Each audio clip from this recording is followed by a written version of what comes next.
Hi, this is Gayle with BERNINA of Naperville, and welcome to our September Footloose Friday. So it seems like a pretty simple one this month. We're doing blind hems, but there's a lot you can do with a blind hem. And I bet you didn't realize what the huge difference is between the number 5 blind hem foot and the number 10 edge stitch foot because they look so similar. So let's roll up our sleeves, and I'm going to take you through 4 ways that you can do blind hems like you never thought you could. Let's talk a little bit about the supplies that we're going to need for this month's Footloose Friday. So, listen, it's 1 foot that we're using, and that is the number 5 foot here, the blind hem foot. We'll talk a little bit about the anatomy of it in just a moment, but we're going to need this one now. The blind hem foot for many years came standard with Bernina machines, but now as we get into quilters editions and embroidery editions and things like that, it's possible that you did not get a blind hem foot with your machine, but no worries, you can purchase them separately. And just like every other Footloose Friday, if you're watching this video and you're like, hey, I want to get a discount on this foot, well, our Footloose Friday is $15 to sign up. You can just pick the project that you want at BERNINAofNaperville.com. And when you sign up, you will get the presentation deck that I work from on the computer. And that presentation deck takes you through the step-by-step that assists in this video, but it also has a page that shows you a special discount code to use at checkout. And this month you will receive 25% off the Big Book of Feet and 25% off the number 5 blind hem foot if you use that code at checkout and you sign up for Footloose Friday. Now that we've got the foot and the Big Book of Feet out of the way, some other things is I just have cut some samples of fabric. I have my standard, this is kind of just like a poly uniform suiting or something like that. And I have used my L890 serger to treat the edge so it doesn't unravel. You may have seen last month's Footloose Friday where we used the overlocking foot, number 2A or number 2, to do a little zigzag down the edge. Well, don't worry. You can do that treatment as well. It's just that I have a serger, so I prefer to use that. I've also serged this piece that you can see I've cut it on a curve like this because I want to show you some special treatments that you can do when you're blind hemming on a curve. Also, I have a piece of organza, and I also like to use my blind hem foot and the same blind hem stitch to do a mock hand-picked hem. And this is something that I use quite often on shears and drapery treatments. But, if you're ever making little smocked pinafore dresses and things like that, it's also a good treatment for overlay on, a pinafore or something like that. And those of you that are into costuming, that's something that you also might want to give a try to. So, also along the lines I mentioned mock handpicked hem. Well, there's also a thing called a mock handpicked zipper. And in this case, I'm going to need the assistance of my standard zipper foot, which is right here, to just baste in the zipper. And then we're going to fold a special way and use our blind hem foot again to invisibly stitch this centered zipper onto this velvet. So those are the techniques that you're going to learn this month. So now we have some supporting things. Now, of course, you can't do any kind of sewing without thread, and this is a 100 weight silk thread. Why do I talk about a 100 weight silk thread? Well, it's strong and it's very fine. And what's really nice about it being very fine is that it is very invisible. Even though we can get a pretty invisible stitch with just doing the blind hem properly, having the thin thread really assists in making that look couture. If you don't want to do silk thread, but you have some other types of thread on hand, for instance, this here is a spool of bottom line thread. This is a 60 weight polyester thread, very lint free. It presents very similarly to the 100 weight silk, but it costs a lot less than the silk thread because it's poly. Maybe you have a project that's cotton and silk and poly thread is just too strong for what you're doing. We sell this Athena thread by Wonderfill, and this is a 60 weight thread as well, and it's a little bit thinner, but it's cotton, so it will not be abrasive to those natural fibers. This could be a solution for rayon or for cotton. Sometimes when I'm doing a zipper or I'm doing a hem or something like that, I like to use my 505 glue basting. This doesn't really leave a residue. It dries, clear, and most of the time I don't even have to wash it out, and it glides right over the fabric and without distorting it. Another thing that's going to be helpful, especially when we hem around this curve, is this device called a hot hemmer. You can see it has ruler markings on it, so we can tell how we can, how much we're hemming something up, but then it's also got this curve, which really helps if you need to press something on a curve. So those are our supplies. Let's talk a little bit about each technique. I'm going to break them down step by step. So we're going to start by using our standard long piece of fabric here to do just the standard blind hem for practice. For our first example, which is a standard blind hem, I've done this on so many things. One of the things mostly is pants. I mean, I learned to sew because I pretty much have to cut 12 inches off of everything I buy because I'm short-legged, right? And this is just a quick professional way to hem pants. And this can be a little bit of a baffling technique if you are maybe directionally challenged a little bit. So hopefully I can take you through this nicely. So I have used that cream 100 weight silk thread, and I first basted my hem up. So I used my hot hemmer and I hemmed up my hem 1¼ inches. Why 1¼ inches? Well, if I were altering a pair of pants, for instance, like I'm shortening them, I usually measure what was the original hem. And most of the time it's 1¼ inch, but it can really be whatever you're comfortable with. I just picked 1¼ inch. So what you're looking at here is my basting stitch, which is just essentially a standard straight stitch with the center needle position set to 6 millimeters in length. And I used my number 1 foot to do that. Now, in my example, as I was stitching, I had my foot with the left side of the foot aligned with my serged edge. In hindsight, I think I would have been a little bit happier if I would have aligned it with the center position or this needle position on the overlock stitch, or I could have just aligned it up with the edge there. So however you want to do it is fine. I just thought I had too much of a flappy seam allowance if I, by aligning it up there like that. I'm using a 475 machine. This is a perfect example if you are using a Bernina 325, 335, whether it's the new generation or not. Now, I will explain that those machines do not come with full shank feet. They come with the snap-on version, and the snap-on version of the blind hem feet that come with those machines is slightly different. And I'm not a big fan of that particular snap-on foot, so you can purchase this one here for your 335 or your 325, and it's going to do the trick perfectly. So when I do my sample for you, I'm going to align my foot just there on the edge. So the left side of the foot with the edge, what would be the raw edge or the very edge of the serger piece there. So let's go ahead and do that. Okay, now that I've at the end, I'm going to raise my needle and cut. And now I just want to take this over to the iron to set that thread.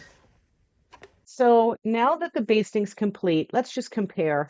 You can see in my example, I got a little bit closer to that stitching, which is going to give us a little bit better of a result. You'll also notice that I have this stitch here that's presenting. That's our blind hem stitch. It is stitch number 9 on most Berninas, but just look for the pattern that it's creating. If you have a little bit older machine, and it might potentially be stitch 7 on like an older 150 Virtuosa, but just make sure that you look at how this stitch is formed, and you can kind of compare on your model. So the way that this works and the way that this was stitched, I folded my piece in, kind of aligning a folded edge up with that serged edge. And then that little blade of my number 5 blind hem foot rides along the edge of that blade.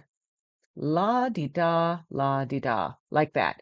And I did not have to adjust my stitch width, length, or needle position in any way to do the sample. So now in this case, the reason why I bumped that basting stitch is because it makes it so much easier. We're going to turn this right side up like this.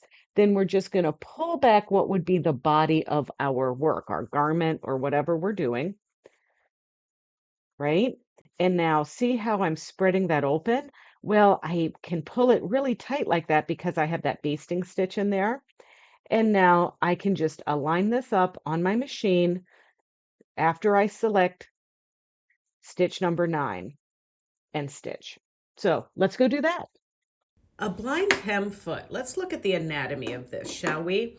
So we have a little blade, a guide. That's what you're going to align the folded edge of the fabric up to. And then see that little metal piece there? Well, that little guy is kind of giving the stitch loft. So when the needle swings over, makes a stitch, then stitches a few stitches. When you open up your blind hem piece, you don't get a tuck or a pucker.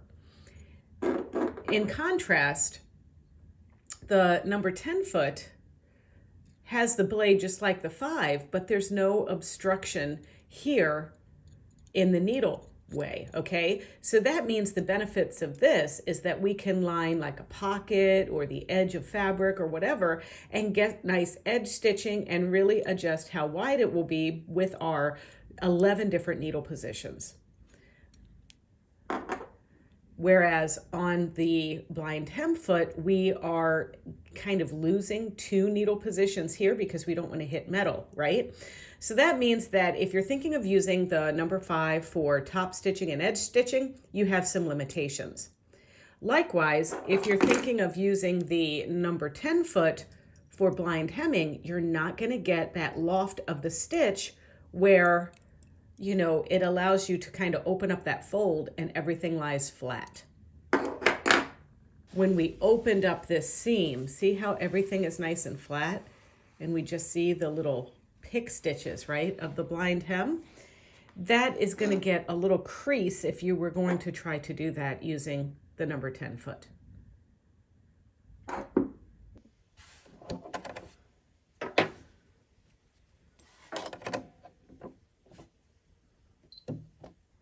Now, another thing I want to do is touch my pretzel button. That's going to allow my machine to tack into position. And then I'm also going to go to my settings and I'm going to program my knot button so that it stitches in place. It does that little cross formation, right? So remember, we're going to turn this right side up and pull this guy back. We're going to line our blade or the folded edge right up to our blade like so. And this is how we're going to stitch. So my tie-off stitch is engaged.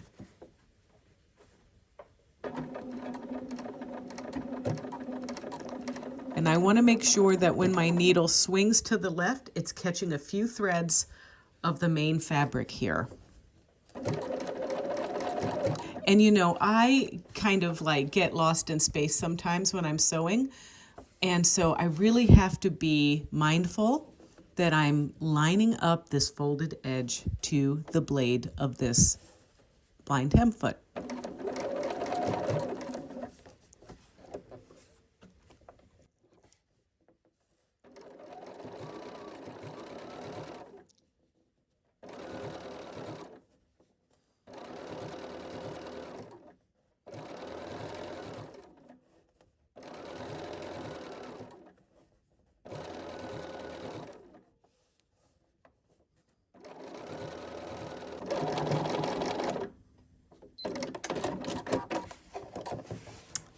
All right, so there's our stitching.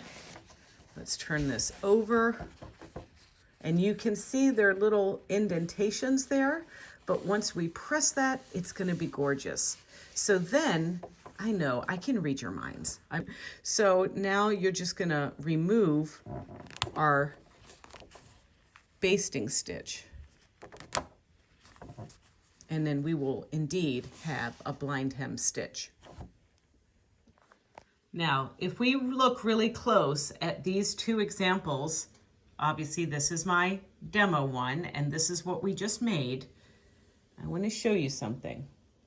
Every once in a while, you're going to see a little white dot. There's a couple, right?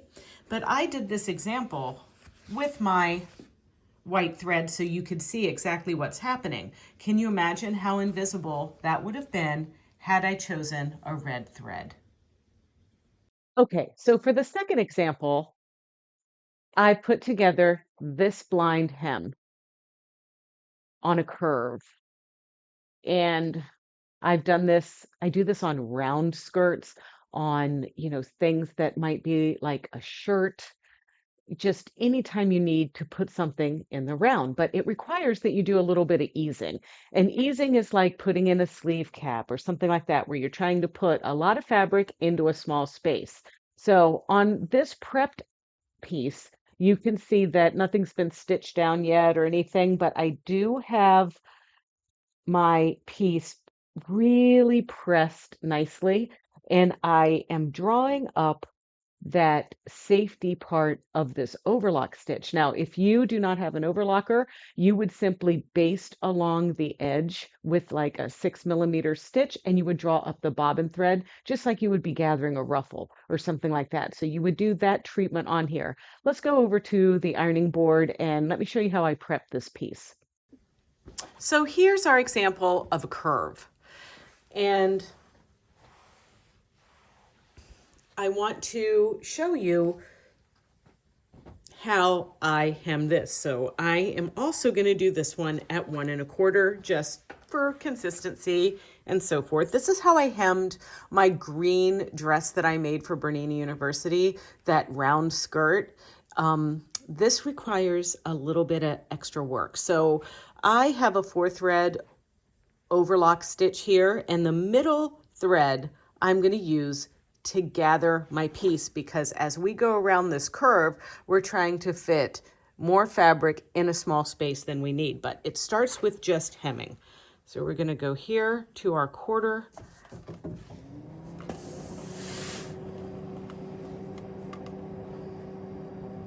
And picking an 1 1/4 a little bit more randomly. I'm not going to go all the way touching. We will in just a moment.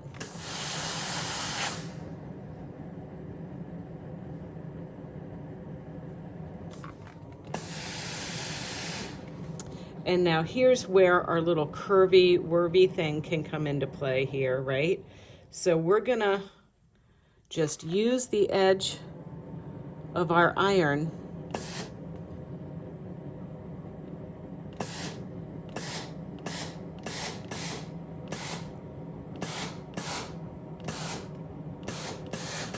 and we're gonna smooth that curve out like that.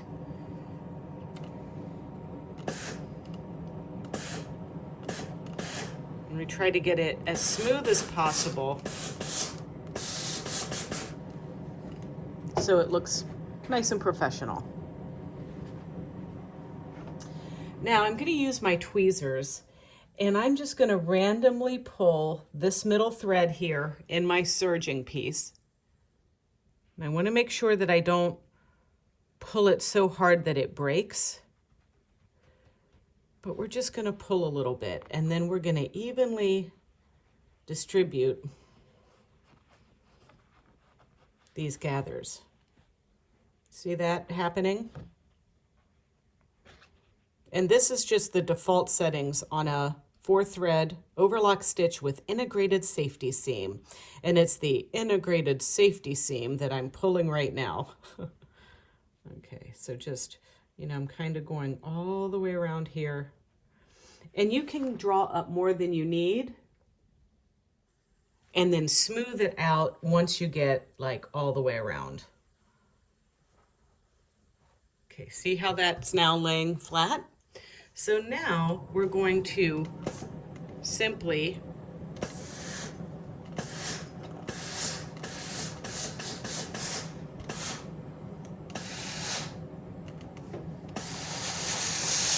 flatten this down. Now I did get a tuck here, so we can fix that. There we go. So a gather in this scenario is a little bit better than a tuck. So we're going to ease that. Easing is where we get a lot of fabric in a small area, but we kind of smack it down into submission here. It's a little delicate word for a very, very brutal technique. Okay, so I think it looks pretty good. I think I could probably pull this guy in just a little bit more. That's not quite 1.25 inches there. So just, we're blending it around that corner. Okay, now we're gonna repeat that process. We're going to stitch a basting line with our number 1 foot and the straight stitch at 6 millimeters. Then we're going to go back with the blind hem, just like we did the straight one. And once again, I'm gonna align that serger edge with the left side of the foot.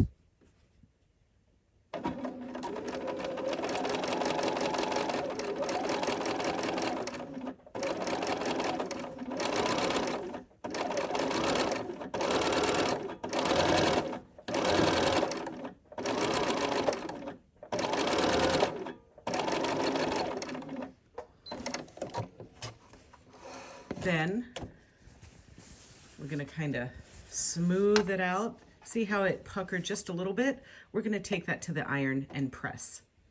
And now we're going to take that back to the machine where we will be sewing this way, lining that middle blade of the blind hem foot up with that fold.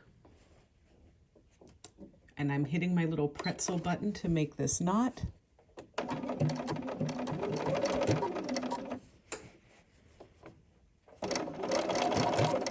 And the same rules apply as when we did our straight piece. We're gonna keep that folded edge up to the blade, and we're taking just a few bites of thread just there.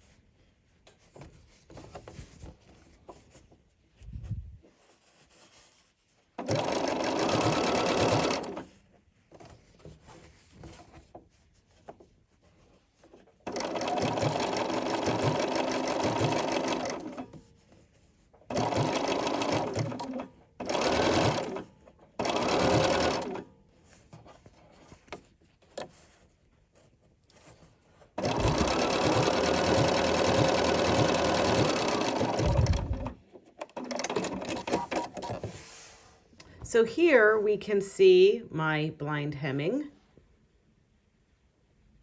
and just the little dots every once in a while, right? So that's a situation now. I'm gonna set those stitches in.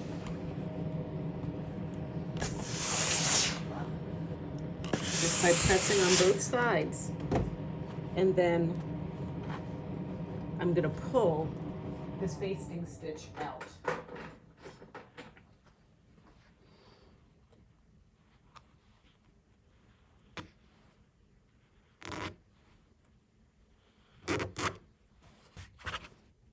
Ta-da, totally invisible.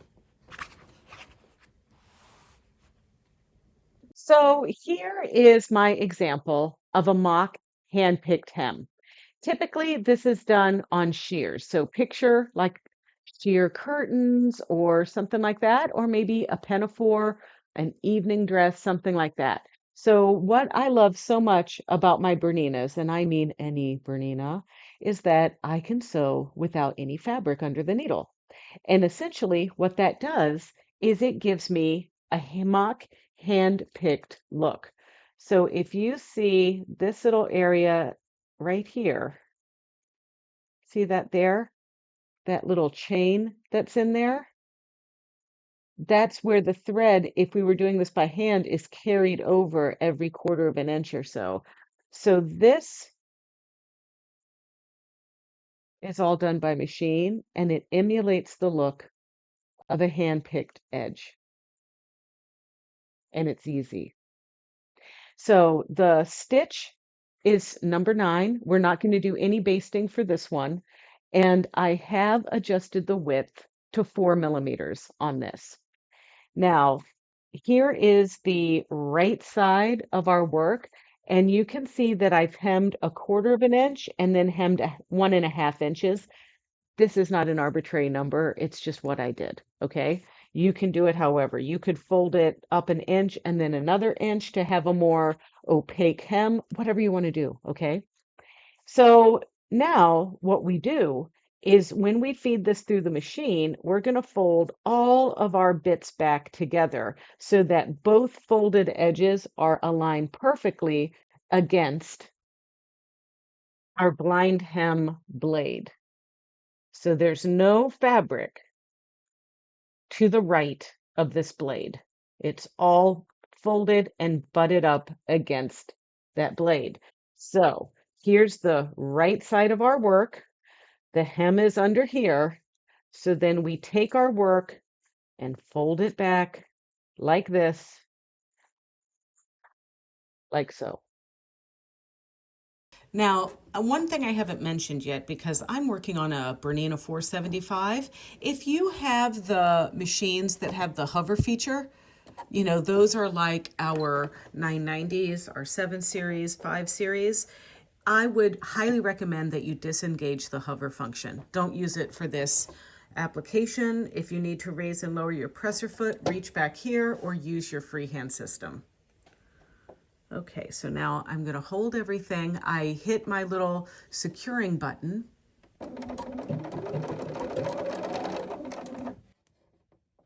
And then I'm going to proceed.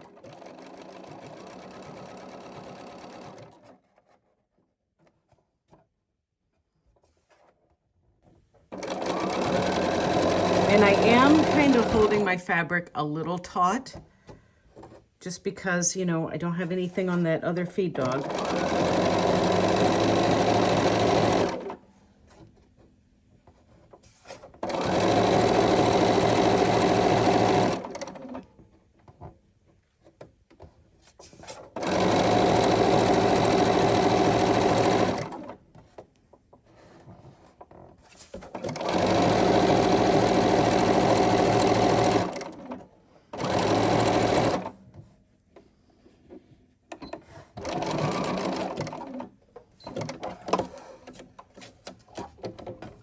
Okay, that's lovely. So then I'm going to open this up like so and press. Okay, so now we're in for an extra special treat or a scary experience for me because I have to do this live on camera. So sometimes this can be a little challenging. I'm not going to joke, but you know, I'm here to kind of give you the best tips I can to have a good result. So this is velvet. This is polyester velvet. It's slippery as can be, and it's a little bit challenging to sew. So that means that it's not velveteen. Velveteen is a little bit easier. But I picked velvet because this is a mock hand-picked zipper, and this is the technique I used to use when I would sew a lot of bridesmaids dresses with like a velveteen or a velvet top that, you know, was a little bit challenging. So there's multiple steps for this. In the video, I'm going to show you using this red zipper. This is just a metal red zipper. There's no reason why I'm using metal for this. It's just, you know, something that I had extra. But my sample, I used a navy blue zipper. So first, let's just look at how the zipper is working here. You can see it's held on there. It's nice and secure. Everything got caught nicely. You can't see my stitches, right? And the cool thing is I used that creamy thread. So I haven't changed the thread at all, and I haven't changed the needle. So there's a few things going on with this. We're going to start with our standard number 1 foot and a straight stitch with the center needle position. That's one thing, okay? The next thing is we're going to also be needing to use our regular zipper foot.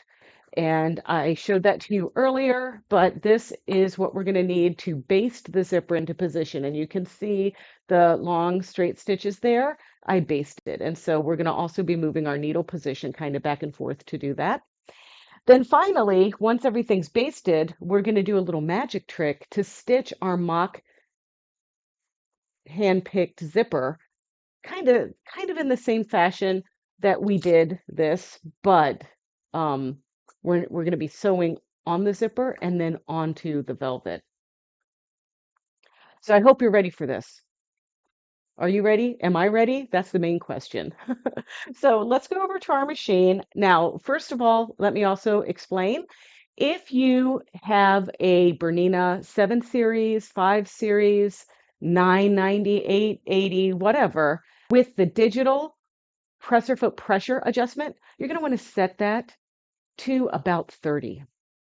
Now, if you have the new generation 325 or 335, you're going to set that to the lightest adjustment. And on the 475 that I'm using today, I have it set to about 7 o'clock. And we're going to keep that presser foot pressure setting the same for this entire exercise. So with that said, let's go ahead and mark this here. So, when you're putting in a zipper like this, we're going to actually be basting for a little bit, and then we're going to be stitching. So we're just going to align our zipper up here. And this is about where we want it to, our zipper stop. And then we're going to kind of line these edges up. I mean, this is just, it doesn't like to align perfectly. I don't know what to say. And I mean, I suppose we could hand baste this, but this is a machine video, so we are going to put those hand sewing needles far away and we are going to do this. And I'm just trying to align things. You can see what might have happened on this one. You can see I was able to catch the zipper tape, but this one I'm catching the velvet, so my stitches kind of disappeared over there. And also, the first pass I went, I didn't catch the blind hem part, so I had to go over it twice. But you can see it on the back, but you don't really see it at all here. So if that happens, just go back over it again. Don't try to pick your stitches out. Okay, so I think this is going to be good. So let's go over to the machine and yeah, we'll see what's up. I'm using 5/8 of an inch seam allowance because that would be the standard, seam allowance that you're using for constructing your clothing. And we're going to line that up there like so. And now I'm going to elongate my stitch to 6 millimeters because I'm starting off with basting. So let's do a few stitches. There we go.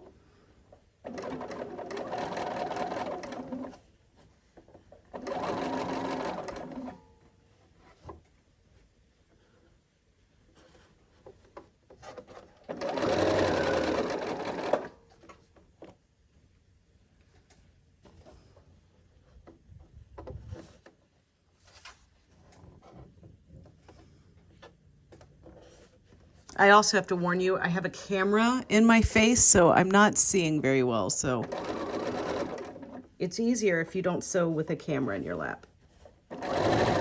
Okay, so now this is where my zipper stop is. So now I'm going to press clear on my machine.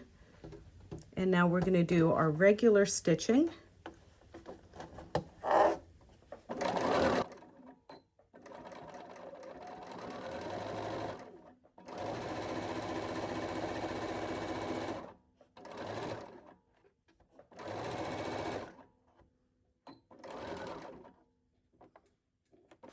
The ironing board is where a lot of the magic happens. So we're first gonna take our work and we're gonna just press our seams open. And I'm doing a real quick press on this.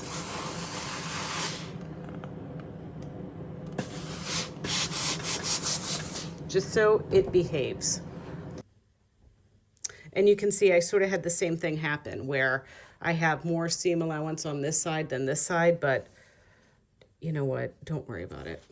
It's fine. Okay, so now we're going to use a glue stick, and you can use the 505 glue stick, but it takes a little bit longer for the glue to dry on that, so I'm just switching to my good old Elmer's Walgreens special. I think I got this at Walgreens. I get it at Meijer, Target, you know, the school supply section. Okay, now we're going to place those metal coils of the zipper over the seam. And that's what we're paying attention to more than our fabric seam allowances. And we're just going to leave that there and let it behave and dry. Now we're going to switch to our zipper foot. We're going to elongate that stitch length to 6 millimeters again, and we're going to move our needle position all the way to the left. That's at -5. And we're going to start, if we're looking at our zipper wrong side up, we're going to start on the right side here. So now we're just wanting to stitch the zipper tape down in the seam allowance.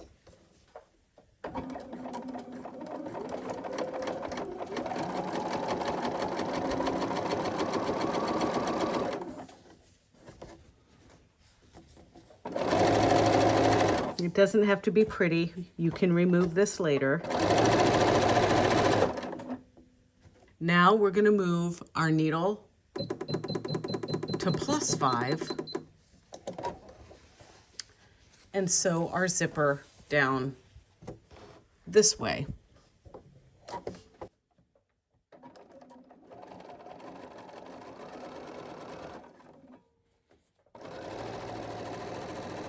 This isn't that painful, right? Okay, so now we're going to take a seam ripper and we're going to rip that basting stitch open. Okay.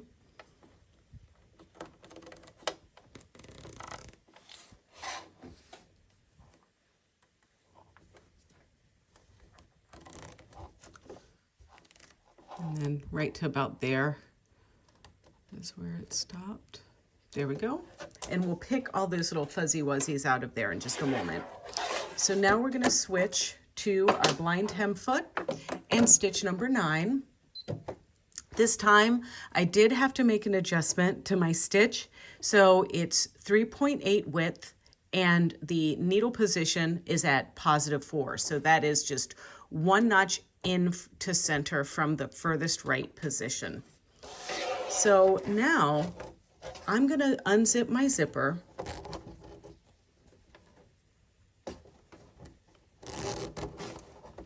a little bit like that, not all the way, and I'm going to expose this. But remember, a blind hem is all about folding it back. So let me zoom out for you. So we're going to take this velvet and we're going to align that so that we're folding it just on that piece like so, right on the basting edge of that piece. And we're going to try to keep this fold nice and straight as we go down here. See that? How I'm doing that there?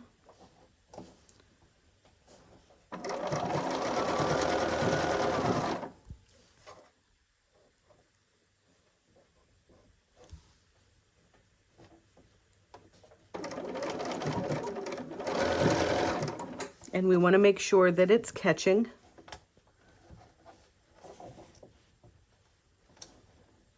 And now that we've gone a few stitches, we can lift our presser foot and zip it. We're just trying to avoid the bulk of that zipper head getting in the way, right?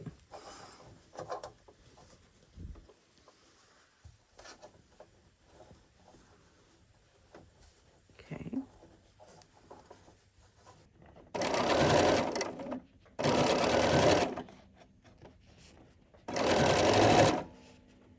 And then once your basting stitches here are ended, you're going to stop sewing.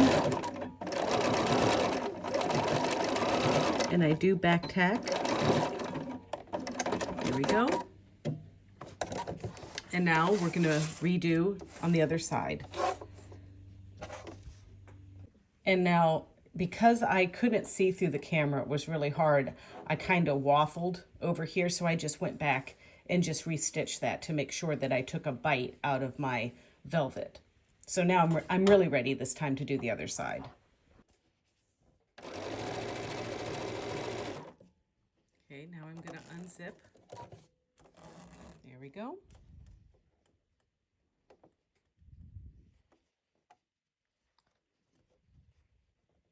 And then let's have a look. You can see this is the one I made in the video because of the little red zipper, and this is our previous one, but they both look pretty good.